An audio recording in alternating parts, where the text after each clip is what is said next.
Number two is this. This is something that I inadvertently prescribed to when I got in the business. And I just want to kind of declare it here. The Field of Dreams model, business model, is dead in our industry. And Field of Dreams, just in case you're not familiar, it's an old movie. And essentially the message was, if Kevin Costner, I think it was Kevin Costner, he built a baseball field in his cornfield, then the ghosts of old baseball players would come essentially play baseball in his field, and then people would come watch it, right? Kind of a weird premise when you put it that way, but classic movie, right? And that was sort of the business model I had getting into this industry, which was essentially told, hey, if I go put in new equipment and remodel the place, people would come. If you build it, they will come. That's the message from Field of Dreams, right? If you build it, they will come. Well, I built it and it took them years to finally come, right? And I waited for them. I didn't go out and get it. That business model, and that, which is how this industry has been advertised to us for decades, that business model is dead. Now, for some of us, that's kind of a downer because we like that. It was just like a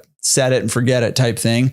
However, here is what I think the opportunity in this is. It's that attention will equal revenue.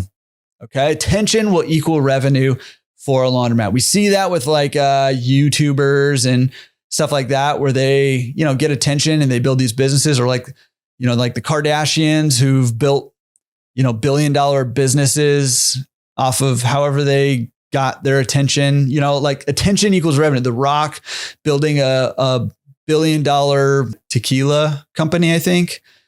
Same with Conor McGregor, some of these other people who just have capitalized on the attention and built really big businesses off of it. Well, we don't think about that in laundromats, but it's true even in laundromats. Attention equals revenue. And I want to mention one thing again. Michael Jones getting shout out again. It was a great episode, by the way. One of the things that he said, which I think sort of plays into this, is he's like, you need to have social media accounts for your laundromat on all the social media platforms. And he said, it's not necessarily so that you get a bunch of followers that you can communicate with them. And partially that is the reason, and that's true. But he said the other reason is that when people go search a laundromat in your area, if the search results, search engine results page, the SERP, search engine results page, is your website, and then your Facebook page, and then your Instagram account, and then your, yada, yada, yada. It can be 6, 7, 8 places down until your competitor comes up. Well, guess what? They're not going to scroll down to your competitor 7 places to click on them. They're just going to click on you and assume you're the best, right? And this is an example of attention equals revenue. They're going to go to your business there. So the goal then is to figure out ways to get more attention, right? Some of the easy advice that we've gotten multiple times on the podcast is, have social media accounts. By the way, Center Social has a pro perk worth, I think, $600, which again exceeds the investment of joining the pro community. So if you're looking for social media marketing help, Center Social's there. Come join the pro community, get that discount. And then, another example of this sort of attention equals revenue, that's just an easy win that gets brought up a lot, is go claim your Google business listing, right? And post to it regularly, once a week, a couple times a week. Post to that Google business account